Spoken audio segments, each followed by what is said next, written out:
This conference will now be recorded. Okay, Lloyd, can you hear me? I can hear you. All right, super. We'll go ahead and call the Planning Commission meeting to order on this September the 8th, year 2020. Going to do the roll call. Mary Benton? Roll call. Are you here? Mary Benton? Yes. Okay, thank you. Lloyd Colston? I'm here. Okay. Carla Gallegos? Paisley Howerton?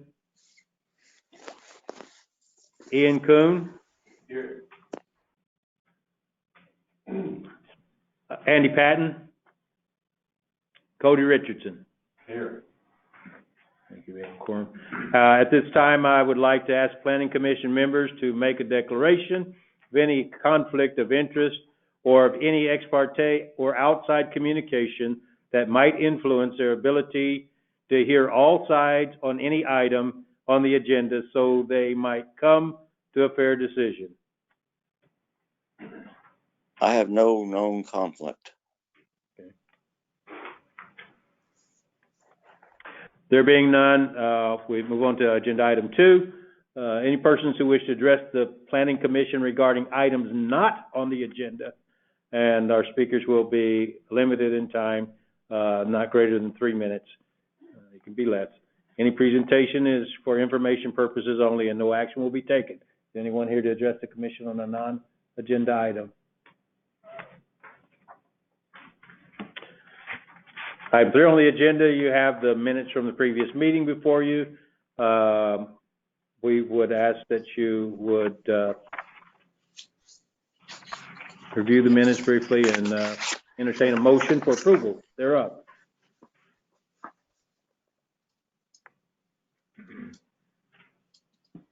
Move we approve. Okay. Motion and a second to approve the minutes of the previous meeting,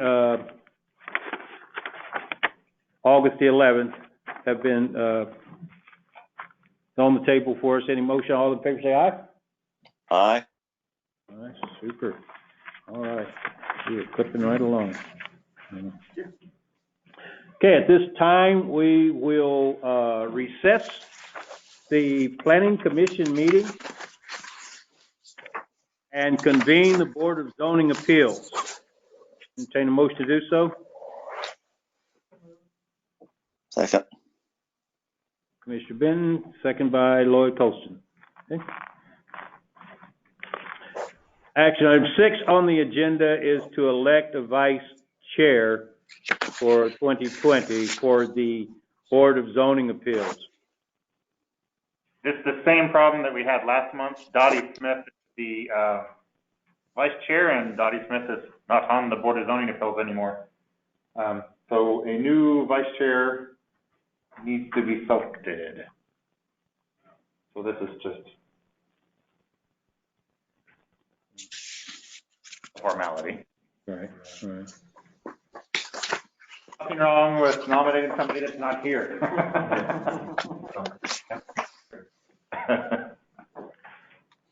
I would nominate Charles Jennings.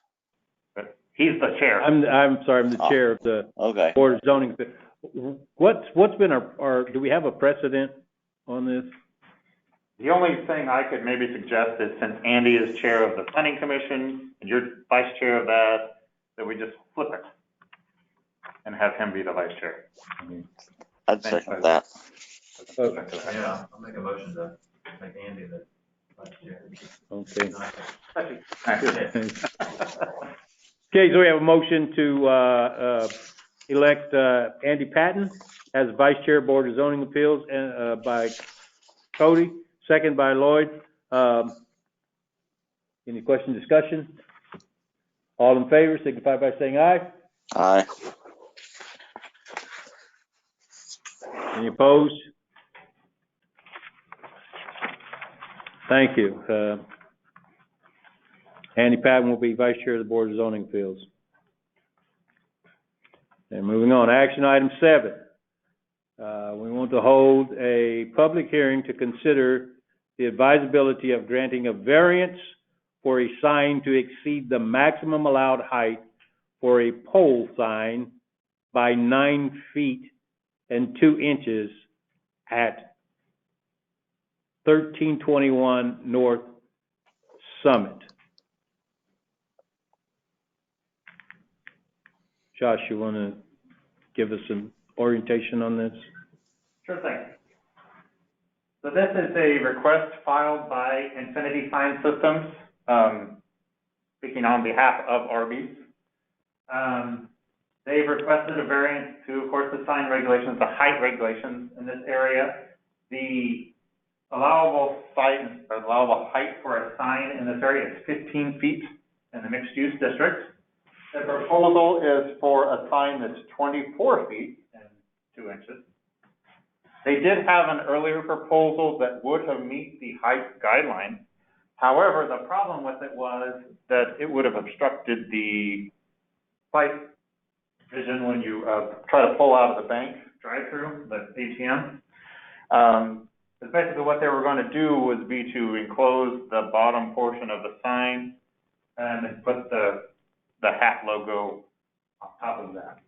So since we looked at that, the police chief actually went out there, and I went out there, and several people went out there, and discovered that that's just not going to work.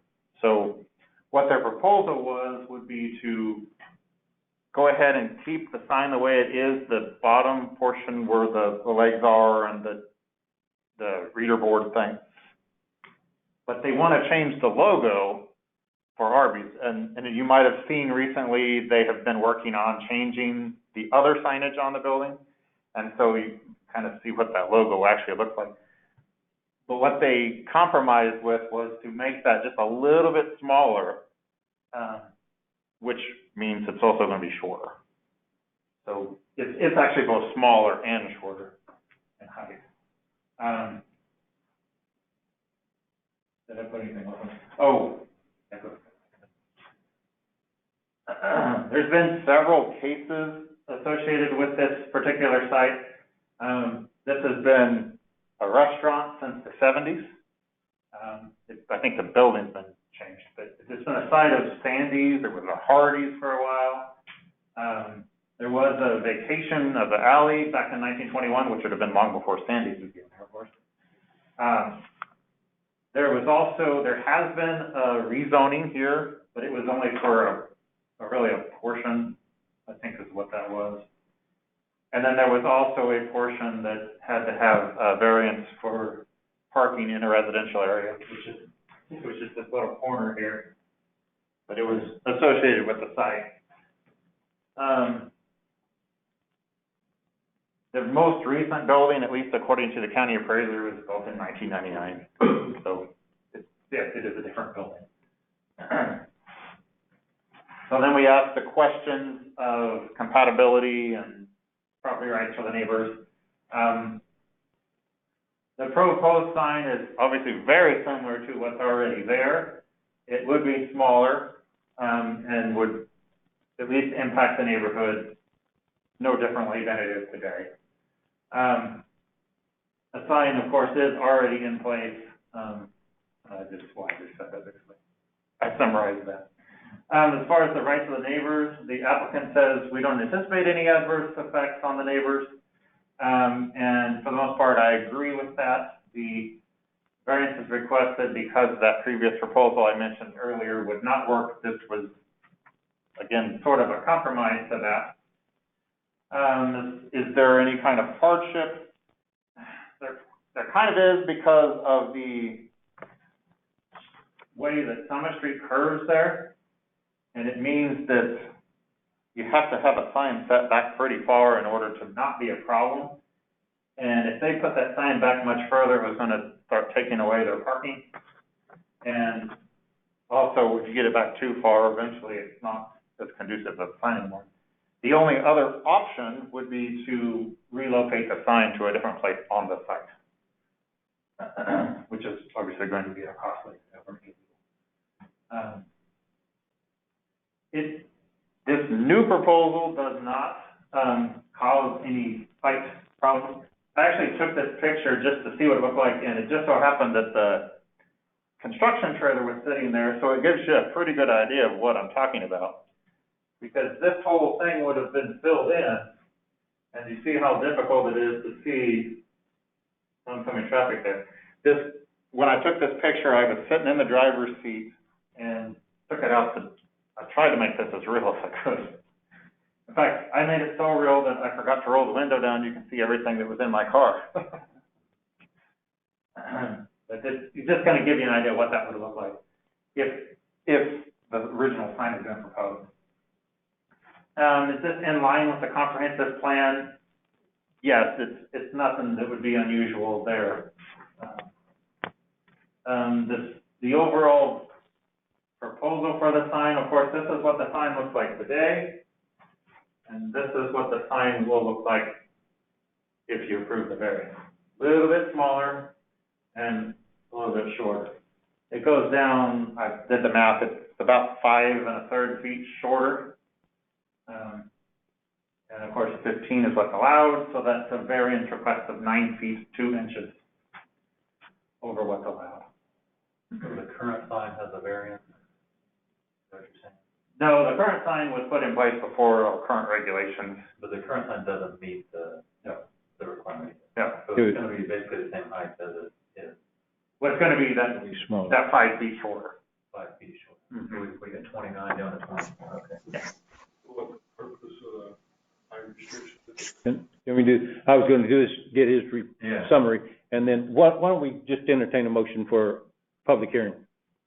And then we can open. Yeah, I move that we enter a public hearing. I second it. Okay, motion and second for public hearing. All in favor? Okay, thank you. Now, can I proceed, sir, with your questions? I'm sorry. I was just wondering what the purpose of the height restriction was. Can I ask the speaker speak up so I can hear? The Commissioner Kuhn was asking, what the purpose of the height restriction was. Did I characterize that correctly? Okay. Well, originally, and I think this is part of our problem that we need to address, maybe with the comprehensive plan, maybe looking at the zoning regulations a little bit. The mixed-use district that this is in the original intention of it was to make it really just fit in with that residential area that's around it. And, you know, the premise is good because, you know, you got smaller signage, and so obviously the smaller the signage, the less likely it is to cause headaches for the neighbors, you know, where they don't want to look at this huge sign all the time. But as we've discovered, since we've already done a variance for the property right next door to it for basically the same reason, actually it wasn't height, it was Square foot. it was like square footage at that time. But that was their issue. I'm starting to think that what that really means is that we probably need to look at those regulations a little bit closer. This is not a safety concern or issue? Not really. It was pretty much aesthetic. Yes, that was the intention of it. How tall is the sign next to it? You know, I was looking to see if I could find that, and I couldn't find anything in my records that said how tall that Family Dollar sign I is. didn't really pay It's attention. It's definitely shorter Yeah. than probably even this new proposal, and it's a pretty small sign too, by comparison. I think it's probably taller than 15 feet though. What's our LED display area? And I'm sorry I didn't get your name earlier. You're here to speak to the issue and signage also? My name's Scott Hughes, I'm with Infinity Sign, out of Kansas City, and we're the installation company for And Arby's. I'm going to try to help Lloyd out. If you could project a little bit more so that he can hear the discussion. My name is Scott Hughes, I'm with Infinity Sign out of Kansas City. We're here requesting a variance, obviously, for the new head on the existing pylon there.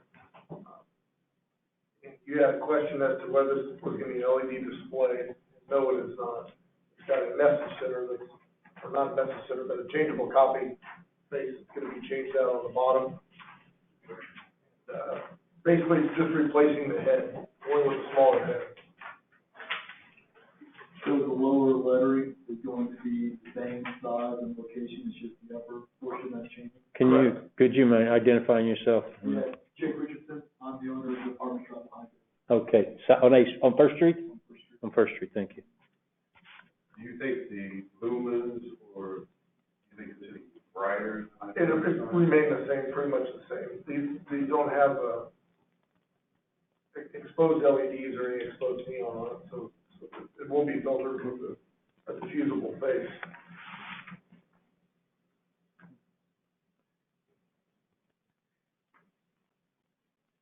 Do you have other concerns or questions you'd like to ask, Mr. Richardson? Yeah. That was my other, gonna be the question, where the lighting, how many lumens is gonna be projecting, if it's directly, north and south, or is it gonna push back toward First Street, if it's that much of a glow? What? I don't know what the exact lumens are, but basically it will be projecting on the street side, not the north south. No, it's south, sir. So, Mr. Richardson, is there an issue with the current sign? Not that I've noticed, no. But changing it to LED, if it's a brighter light versus a calmer, warmer light, that might cause more. It just depends on what style of light it's doing next. Possibly cause more light to the Just want to make sure, so he's there. Lloyd, Mr. Richardson, who's the owner of the apartments on First Street, can you hear him all right? I couldn't hear him, but I'm hearing you fine. Oh, okay, yeah. He was raising, asking questions for clarification about the impact of the brightness of the sign since you're going to LED lighting, and whether or not that might cause kind of a nuisance type glow over onto his, is glow the right word? Okay. Yeah. Impact onto his real property on First Street, the apartments immediately west of the Arby's facility. So now, okay, I just want to make sure he's hearing what our discussion is. Thank you. Yeah, I believe the ratings are, what is it, 3,000 for a warm light and 5,000 for a super bright LED light. So I wasn't sure if you had any idea what the range would be. Is it fluorescent? No, it's LED illumination. Oh, it is. Yeah.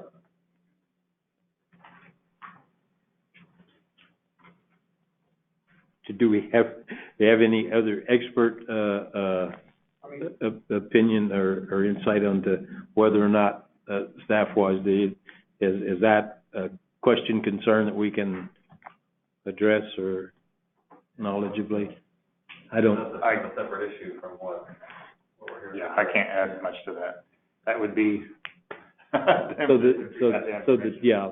I mean, and the matter before us is, of course, the variance for the size, the height of it, of course, that's kind of an oddity because if we act on it and allow, and then it. The height restriction was is it just for aesthetics, or is it for comfort,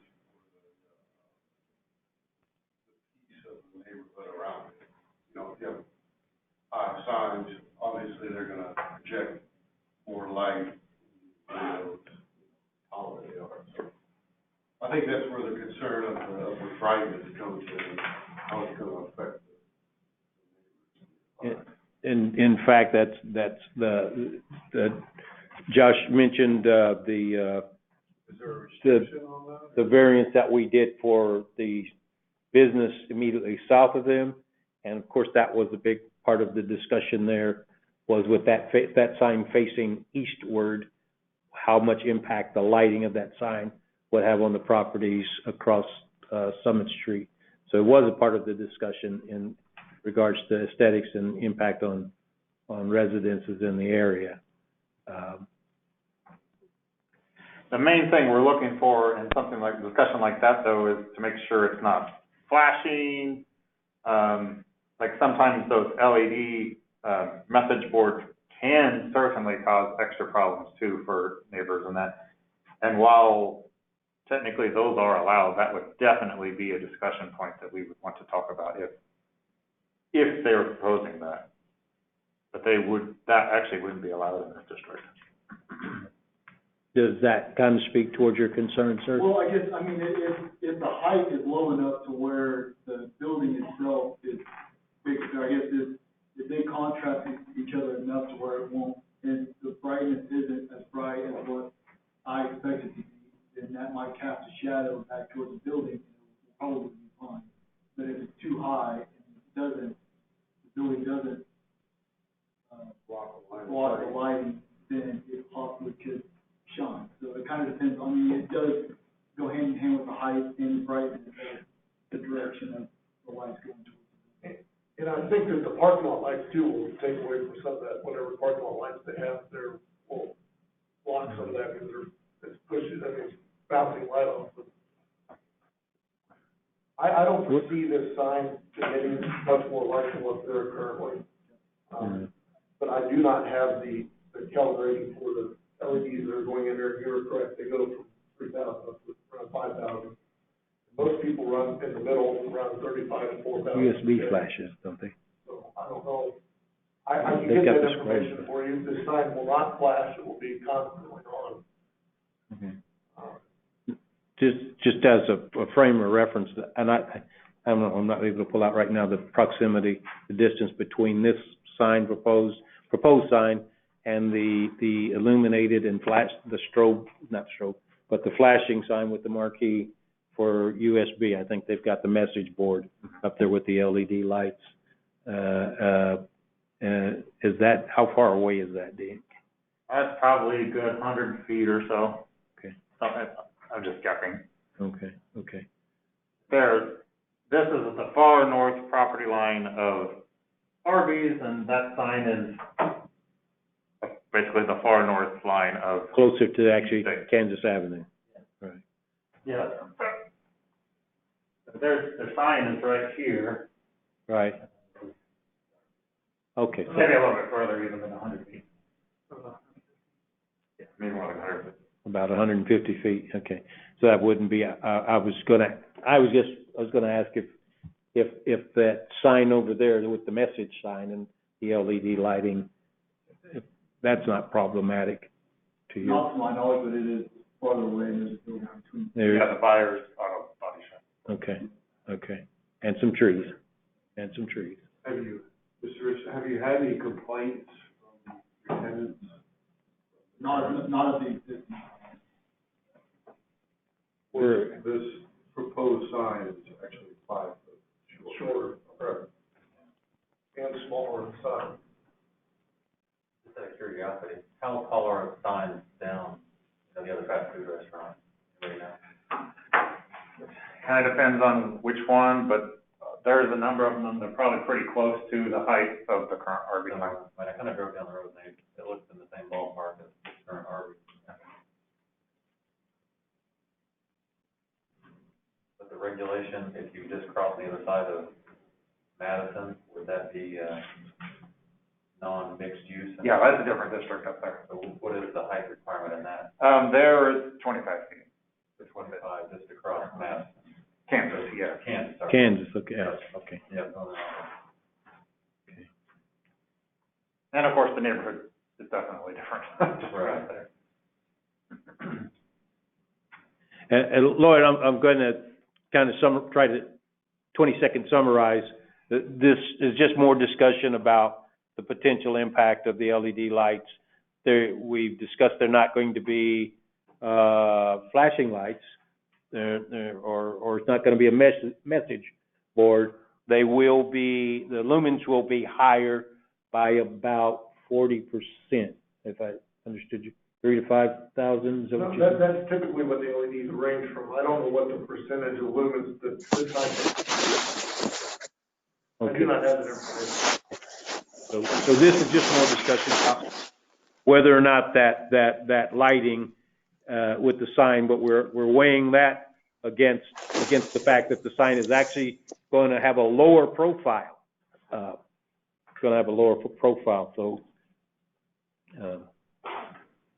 Thank you for that summary. Is the current sign LED or is it? As old as that is, I would say no. I think it's probably neon or fluorescent. Now, the difference in the fluorescent, I mean, it could be cool light or daylight. Daylights are obviously brighter than cool light, so. Well, that's just calmer lighting versus LED, because like 5,000 light for LED. A 5,000 LED watt light is bright. So that's And it's almost so bright you can't even read what's. Right, yeah, it's pretty bright, but, you know, I don't know what you guys are putting in there, so, like I said, if it's a calmer, cooler light, I don't see anything an issue. If it's a bright light, then I could see it being an issue being that tall. But, because the old style isn't as bright as light. Correct. I understand what you're saying, and I don't have that information. I mean, this sign is gonna be shorter on 5 feet, so that will determine some of that. That's my own concern. I don't have an issue with it as long as the lighting system.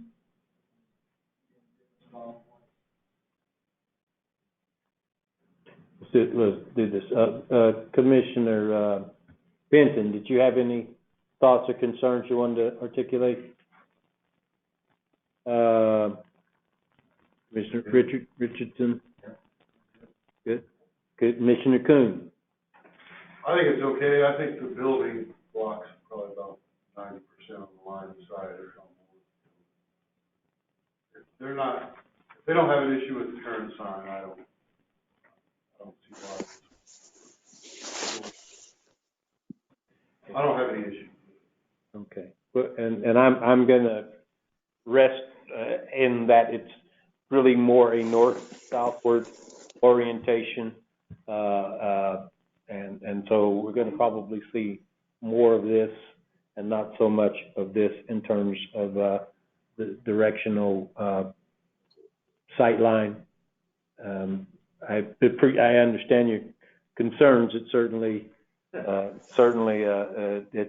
a lot of difference between having an orange light shining through your windows in the middle of the night and, having been able to close the shades and just relax. But I'm just gonna ask, are you more comfortable with your concerns? Oh, yeah. Yeah, I mean, if he's saying they're gonna be around the 3,000, 3,500, then I don't see. Okay, super. So we okay, appreciate that. Appreciate your coming and expressing your concerns. Thank you for being here also to represent the interest of Arby's and your company in the installation of that. We have any questions? Lloyd, did you have any questions or comments, concerns you want to share? No, I agree with the commissioner that the housing should be minimal impact given the sign's lower than and the north and south facing rather than east and west facing. All right. Well, I think we've kind of queried, and I think we've all kind of voiced our disposition on this. We seem to have at least some sense of comfort from the property owner, and I think if I'd entertain a motion to close the hearing, let's just further discussion. Move we close the hearing. Okay. Motion from Commissioner Benton, second from Commissioner Colston. I'll close the hearing. Okay.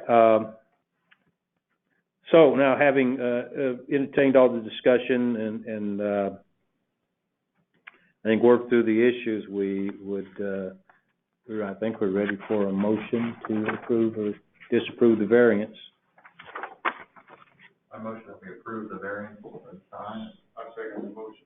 Okay, so we have a motion from Commissioner Richardson, second from Commissioner Kuhn, to approve a variance to allow a sign to exceed the maximum allowed height for a pole sign by 9 feet and 2 inches, with the total height of the sign being 24 feet and 2 inches, but smaller than what it currently is. So we have motion second. Any question on the motion? Yeah, man. Motion approved. Motion approved, second. Yep. Motion by Commissioner Richardson, second by Commissioner Kuhn. Do we roll call? I just put all of this So Commissioner Benton, Yes. Mr. Colston, Yes. Mr. Jennings, Yes. Mr. Kuhn, Yes. and Mr. Richardson. Yes. Okay. Motion carries unanimously. Action item 8, thank you, sir. Thank you again for, action item 8, we want to entertain a, motion to adjourn the Board of Zoning Appeals, sine die, and reconvene the Planning Commission.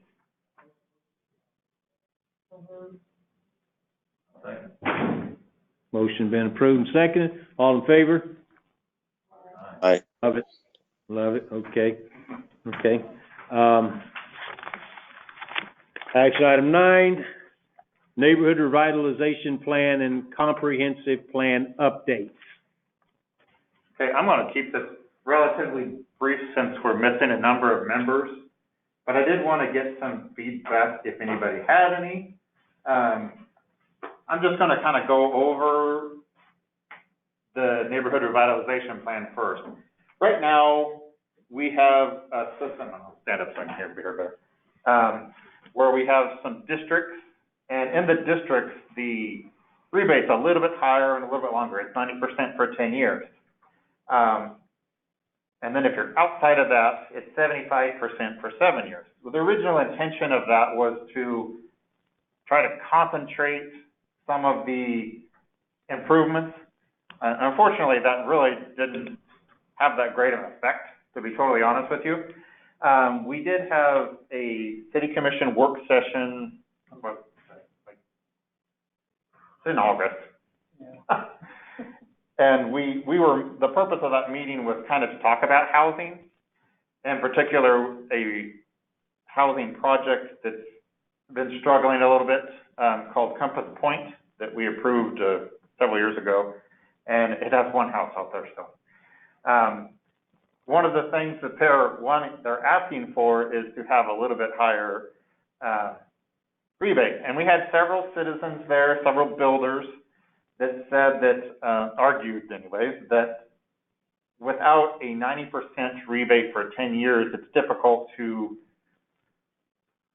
make the financing work for a housing project, is what I'm hearing. And at that time, the city commission was kind of like, yeah, we understand what you're saying. And so I took that to mean that we probably should kind of rework this plan.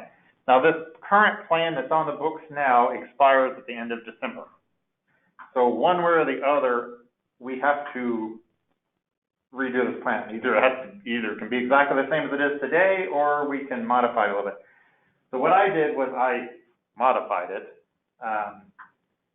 Some of it to match a little bit of current practice, some of it to just kind of loosen the restrictions up a little bit, because it could be argued that our entire city is experiencing what's termed as a blight in housing, and that term, of course, can be misconstrued. It doesn't necessarily mean every house in town is horrible, but it does mean that we are having issues with our housing stock.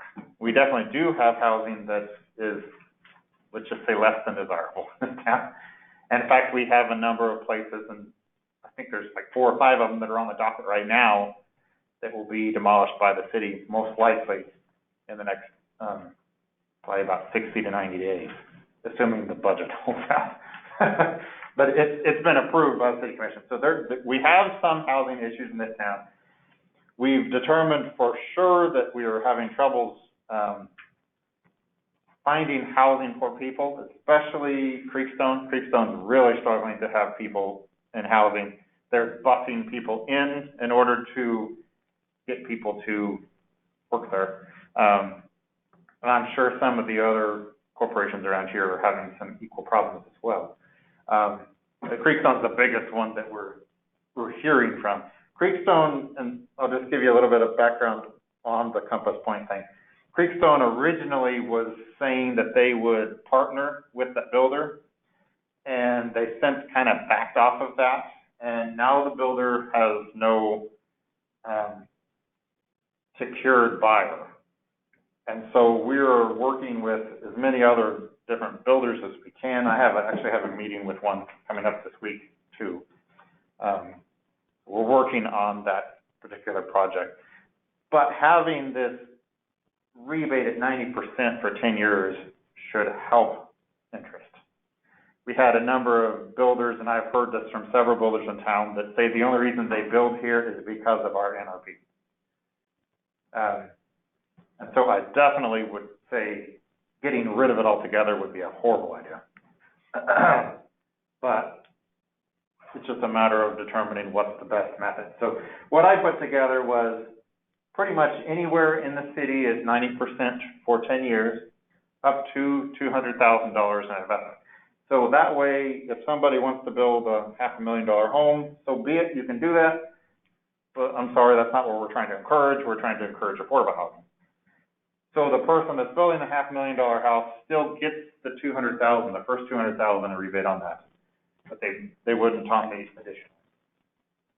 And then commercial would be 75% for 7 years, which is what we've had it at since we've had an NRP. The thinking there is that commercial projects can use other methods. Sometimes they can even get total tax abatements if they're employing enough people. Creekstone's example is a recipient of that. I'm sure GE is as well, or Campac has done it, all sorts of them. And then in the historic district, we've got plenty of places down there that can actually be used for housing on the second story. And in order to encourage that and to encourage just people to fix up even the commercial part, I'm actually setting that at 100%. So they would actually get a full rebate. It's almost like a full tax abatement on those properties. Now the county does hold back a 5% fee for any of these that manage the program for us. But other than that, the program, I've changed some little minor things in here just from conversations with the county appraiser and the county treasurer and the county clerk and all the different things they deal with our programs. If the county is not happy with our plans, it's probably not going to go anywhere. So we want to make that staff as happy as we can without, obviously we're not going to do whatever they say, but make some adjustments there.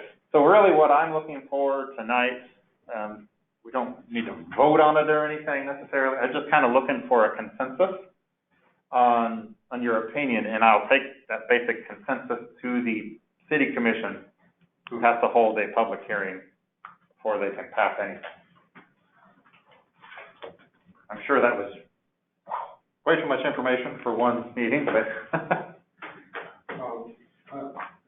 have a few questions if you're finished. So the rebate, what does that entail? Does that entail the construction material sales tax on that, or the property taxes? Or it's just property tax. just property Yeah. tax? I guess exemptions go to the state. Yeah. Yeah, if it's a sales tax thing, that's something different program entirely. This applies to current homeowners if they choose to remodel. Mm-hmm. We actually have a lot, almost more remodel ones than we do new homes that are active. Yeah. Because because really that's what we want. We want people to fix up their existing home, and especially renters. I agree 100%. Or landlords, I should say. But at the same time, we also have a need for more housing. So that's why we open it up to. I know I've heard complaints, well, I don't want to fix my house because they're just going to raise my property tax. Right. So what's the point? And that's what this is trying to help. And in a lot of cases, some of the smaller projects, over the course of 10 years, that value may have disappeared anyways. Not on a new home, but on some of the smaller ones, the remodel, that might have gone away anyways, and you may never end up paying more tax. That's not a good argument at the city level, but at the same time, if you're fixing your home up and you're keeping it off of the demo list, then then absolutely we'll go for that. Is there a minimum investment required? Yeah, I put in here, I think it was $5,000. Honestly, any less than that and you're wasting your time because the smaller projects don't affect your appraised value very much anyway. There is a small fee just to apply, it's $25, and so by the time you're done with all that, the 5% from the county, you may not get very much money back at all. So it's just a refund of the increase in the property value, or how is that? Yeah, the way it works is, the appraiser will come in and set the base value, so whatever it is the day before the project. Okay. And then after the project, do it again, and whatever the difference is, that's what's eligible. Okay. So you're not getting a 90% rebate on your entire 90% tax. of whatever the increase is. Yeah, unless of course you built a home. A new home is the whole thing, right? The historically, I think where this kind of bogged down, when the neighborhood revitalization program was first introduced and approved by the city council, the hope was that it would stimulate some housing starts in areas of the community where there had been none. Basically, and you were taking condemned properties off of the rolls, clearing that off, and then building newer under what the language affordable housing was in those areas. So first introduction to this was a very limited area to try to stimulate, kind of, again, the facelift in that neighborhood. And of course, then, like I said, that kind of struggled. Probably the ones that benefited from it most would have been the folks who ended up buying the what's our group that housing Habitat for Humanity houses, where they were taking undeveloped lots, building in on there. They go on the tax rolls, and you go from whatever $200 for a vacant lot versus however much for developed property with the habitable structure on it, and then you got the 75 or 90% back off of that on your property tax. And Habitat for Humanity has done a good job. They're probably our number one user, Yeah. to be honest with you. Yeah. Because pretty much all of them that are not already expired, Right, and they there's like 10 of them probably that are active. yeah, I think they're 11 or 12 now. They might have had some that weren't in the zone, but functionally we're that. And then the other, if you'll call it pipe dream, was the idea that they would be able to link it to some other federal housing program where they could go in and just do, get a developer come in and put in like several houses, take dilapidated properties down, and then just upgrade neighborhoods. That seemed feasible, but it just evaporated, and it just turned into neighborhood initiatives, and those just didn't happen as fast or as robust as what people thought off of that. I think enticing new builders. Mm-hmm. Definitely no. Cost to build a new house is expensive, as opposed to buying one that's already built and just remodeling it. So we could direct some of that towards the people that are living there, like you said, encourage them to fix their places up or add on to it. That's probably a good direction to go, in my opinion.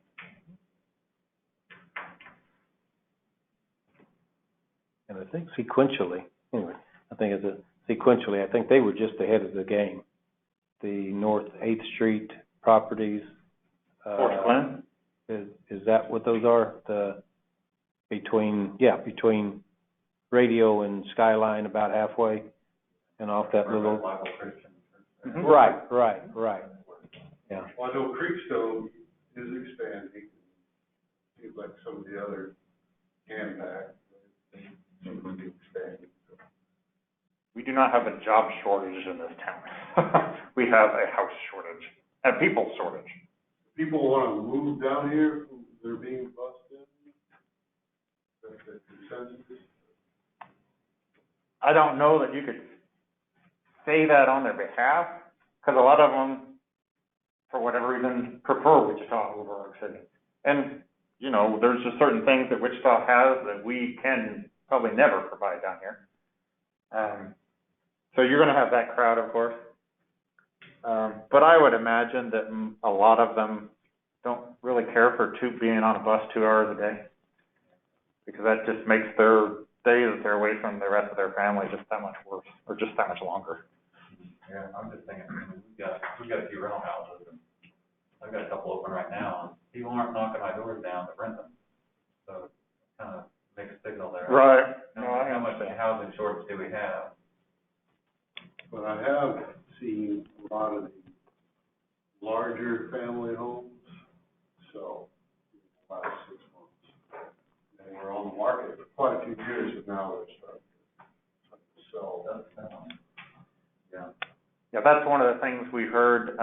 Lacey Poole, obviously one of the realtors here in town, is kind of speaking on behalf of the Compass Point developers. And that's one of the things that she brought up, was that their inventory is low. They really, there's not a whole lot being sold right now. Now, as far as a rental, that's a little harder to track. Right. But I think people are looking for more of, you know, family homes, 4-bedroom, 2 or 3 bathrooms. I tell you, I've been looking for something for years for my family. I have 4 kids, and it's really been hard to find anything. So we just stay put in my little house. I'll sell you my house. You got it. It's all from the table. Okay. Well, functionally, so the process here is, I mean, with your presentation, we'll hear more, I assume, about this between now and the end of the year. We're not really... Probably not direct discussion on it. However, going into the next part of the discussion, it is definitely an important part of the comprehensive plan. I really wish that we could have done this plan after we were through with the comp plan, but that didn't work out. And this plan, unfortunately, it expires at the end of the year, so we can't push it too far. But one of the things, where's my stuff at? This would be the second extension of this, if we continued it? More than that. How long is it? It's been in place in some form since I think about 2001. Mm-hmm. That's correct. And it has been redone several times. The most recent big change was in 2006. And in 2008, there was an alteration. And then I made this alteration in 2017. And there was just a little minor, just a minor change in 2018. Did you get much traction on it? There's been a lot. Yeah, I was gonna say, how many people per year use it? Oh. Some number. I don't know exact number, but it is very popular. This is the first I've ever heard of it. I'm glad that you're hearing about it now. I don't know, maybe we should, I knew about it. as part of the plan, you know, implement some kind of promotion. Absolutely. That does bleed into comp planning stuff. How could we use this and market it better? You know, as we kind of think about where we can expand or improve housing and accommodations across the community. And like I said, started out a real small area, small footprint. Then it ultimately, I don't remember when, but it was expanded to cover effectively the whole city, right? Mm-hmm. Yeah. Right now, basically everywhere in the city is eligible for it, and some level. Everybody is eligible. And actually, when people come in, for the most part, when they come in for a building permit to remodel their home, we pull it out and try to explain it to them exactly what it Good is. time to promote it, right? Because they're already going to do the project anyways. Why not say, hey, maybe you could afford a little bit more for projects. Yeah. Or you could do another project after this one, if you have this rebate. I would like to have some time to read through it, digest it. There's no major rush. If we want to discuss this next month, great. I don't have an issue with that. So that'll just kind of feed over into the next thing, and that's basically just the comp plan. What I did, and this was partially Andrew's request, because we were trying to come up with a timeline for when we could send out those survey questions. And so since the comp plan is divided into chapters, or themes, if you will, I thought that that's what I would do. So I went back and I tried to look at what we did the last time, and there wasn't a whole lot of way to look at that. We didn't have a calendar per se. But I kind of used what we did when we did our steering committee, the topics we covered, and how long it took to do it. And I moved that over the course of about the next year. And I had different topics for each month. So like next month, the proposal was just kind of brainstorming session about what we want in it. So that's going to affect the rest of the month, obviously, because there may be a topic that we want to add into it that's not in the schedule. Or we may have a topic on here that we don't want in there anymore. I have a hard time thinking that. I really doubt we want to take any of them out. But that's what my plan was for October. And then each month after that, we just introduce a different topic. Or if we're not done with the previous one, obviously we need more time. That's fine too. But I assigned like a month for the intro, kind of the community background stuff. And then I had December down as housing. But maybe we need to move that to November, based on our discussion today. And then I had economic development, your parks, recreation, natural resources, historic resources, all kind of into one thing. Then sort of your infrastructure, transportation, so our water, sewer, stormwater, utilities that are not city-owned, like Cox Cable and AT&T, like how can they feed into us, and how can we coordinate them a little bit better. And then streets, obviously. One of the biggest problems we have right now for streets is we have no money to pay for them. Water and sewer, we have monthly bills that help finance that. And even stormwater, there's a fee every month that comes in. It's a steady thing. That's something we're probably going to look at in the near future too, is are we being fair with that? Right now, if you're not aware, every residential property gets charged $3 a month, no matter what. And every commercial property is $6 a month, no matter what. Well, for a residential, that's a pretty good rate. I think that one's probably fine. But the commercial one is not exactly fair. Because somebody, like a downtown business owner, is paying that, say, Walmart. And Walmart's a whole impervious area. And then, but part of that study would talk about what stuff like detention ponds do. So maybe you put in a detention pond, and so you get a little bit of a discount off of that. But that's still way up in the sky sort of thinking. There's no for sure saying that that's what we're going to do, but it's something we're thinking about. Staff is thinking about. And then this may be a topic that we don't necessarily have to keep in there. When we did the last comprehensive plan, the hospital was kind of in its transitional phase, just opened the brand new one. They were trying to figure out the clinics and all that, about 2013. You remember that opened in 2010, so that was, if you remember the history of the hospital that era, it was a little rocky. So we wanted to really focus on community health in that last plan, but we don't necessarily have to do that in this one.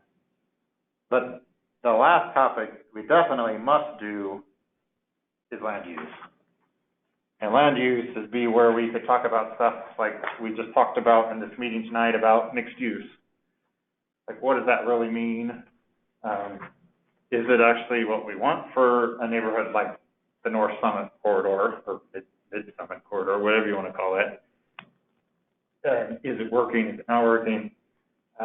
We have some issues with some of the residential areas that are nearby that, I think I talked about this last month a little bit, where there's a conflict between commercial property and residential property. Well, that's going to happen in an area transitioning like that anyways, but I think we can do more to help with that while also helping some of the commercial properties a little bit more as well. But it's just ongoing, long discussion. Yeah. It can't be solved overnight. Yeah, well, do we do something different? I remember, the mixed use thing was really trying to fix another, well, bad behavior, because functionally what we had a history of was someone coming in and saying, I want to stab a commercial property right in the middle of a residence, and so we had all these little spots where we didn't have continuity. That's where we actually came up with that big forward thinking, the steering committee master plan was, well, it looks like we're residential here, but wait a minute, we just stabbed a little commercial property over here. And it looks like we're commercial here, and then somebody builds a house right in the middle of all of that. And so we were trying to say, how do you do that? And so in order to call that something that we could try to build regulation around, we went for mixed use, because we weren't purely residential, we weren't purely commercial, we were just, I mean, many of those have been fixed. There were, there were a few spot annexes and spot de-annexes throughout the city. That just, I mean, you go along, got this contiguous, this is the city limits, all of a sudden, boom, you got this footprint of, we're de-annexed here. And then for somebody else, because it was probably another area more convenient for like municipal utility, things like that, it's like, well, this is not part of the city, but boom, we just got this little thing here that now, this little pocket, this island that's annexed in. And so we were trying to figure out how to get some continuity there, and we came up with, our stab was mixed use, and it still is, it isn't the perfect fit, but we're further down the road. It definitely needs some tweaking. I want to digress just a little bit. So we talked about the issue with the survey, with not getting a lot of feedback.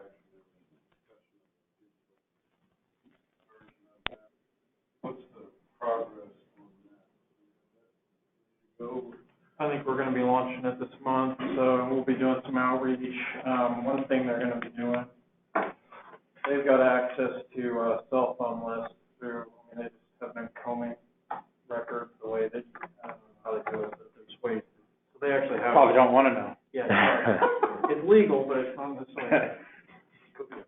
So they got a starting list. I've got a list of numbers we've collected. So there will probably be a text or something that goes out to the numbers on that to encourage them to opt into the system, but we'll also be doing stuff on Facebook and the website.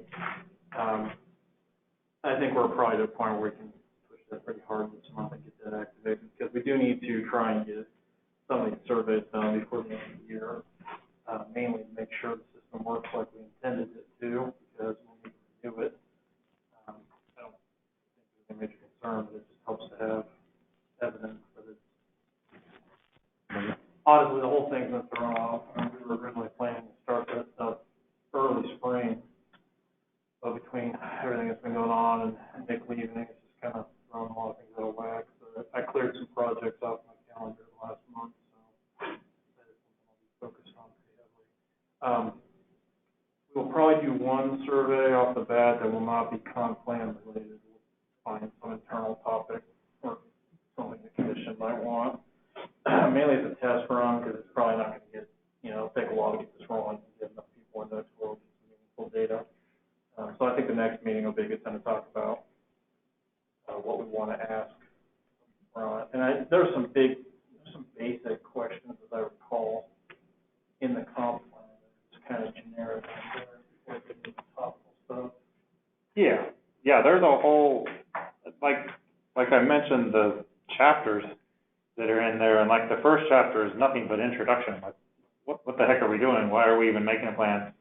And then chapter 2 is, who are we? So like community character, like what, that's the sort of stuff that you put in front of somebody that you want to move here. Mm-hmm. And then starting in chapter 3, that's when it gets more topical. So I think the main thing I needed to have a picture of the schedule in the sense of designing frequency of surveys and what we're attacking. And so I think, main thing was to make sure you guys don't have any issues with this concept of how to proceed, so that staff can dig into the weeds on the last survey and pick out. Because one of the things we're going to do with the service is we can pull up all the stuff we asked before and shoot it to them, and they can basically condense a 10, 12 question survey down to about 2 or 3 questions. They have a lot of practice in doing that. And so one thing we could do is just fire them all the old stuff. We're going to weed some of it out, to be honest. There's some questions in the last survey that it's not relevant to where the city is now. They may have been. Well, some of them were leading. Some of them were definitely leading and trying to steer particular projects that people at City Hall at the time wanted to do. Those are going right out the door. So it's going to be more of the, like you said, community character, how you rate the parks and the trails, and how are the police doing, that kind of stuff. We'll feed that into Flash Vote, and then they'll come back to us with hopefully a little more stripped down way of asking that stuff.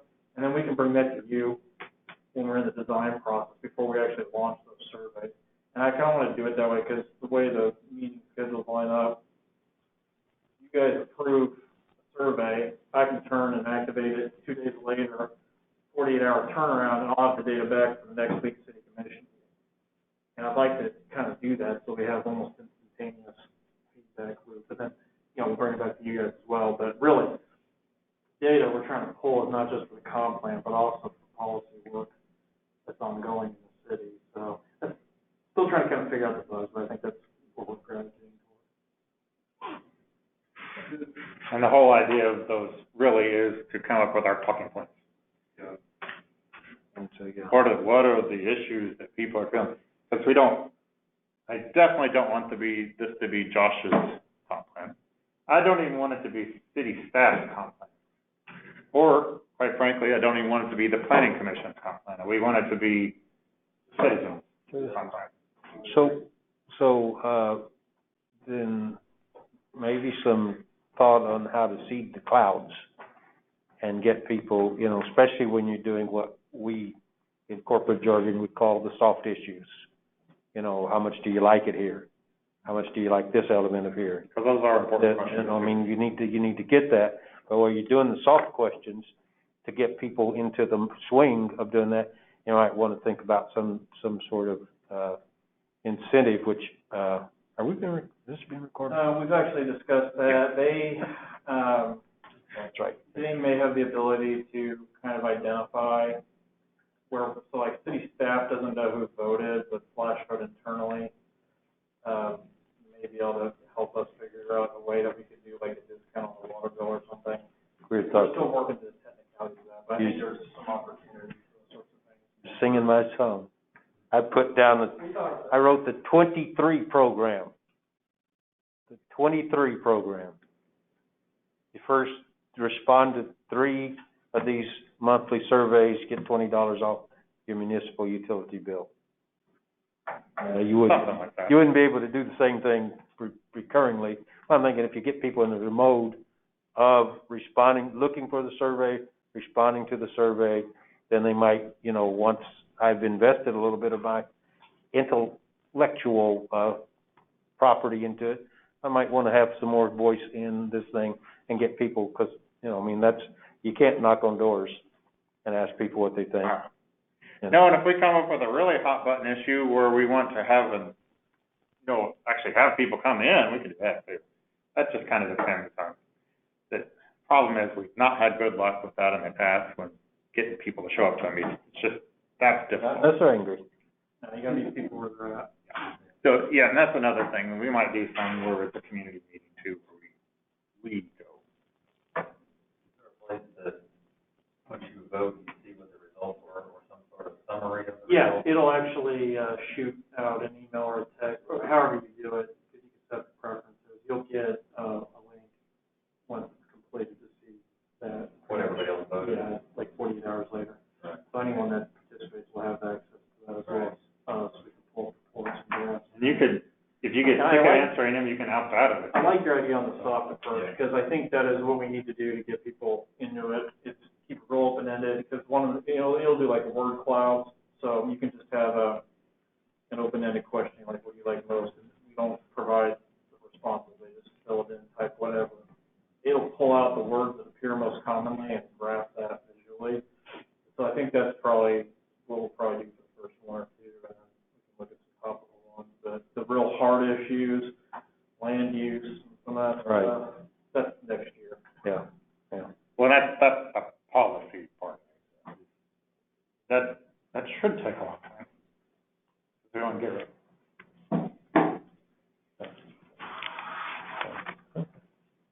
So with all that being said, I would suggest that we go ahead and, I don't have anything else on the agenda that's a public hearing or anything next month. So it might be just time to come together and just, I mean, we got to do it in a formal part of a meeting, of course, but I think that may be where we're ready to go. Talk about what we want to see without being bogged down by requests for conditional use permits and stuff like that. Okay. I can't guarantee you that'll be the same, but right now I don't have anything on the burner. Okay. Yeah. Okay, this is my scowl. Okay. Any other miscellaneous matters by the commissioners that are not on the agenda? Anybody have anything you want to, that you just can't live without talking about? Like you're ticked off at Josh and you need to get it off your chest. Okay, action item 11, we would entertain motion to adjourn this planning commission meeting. Move to adjourn. All in favor? Aye. Thank you. And I'll probably reach out to the planning commission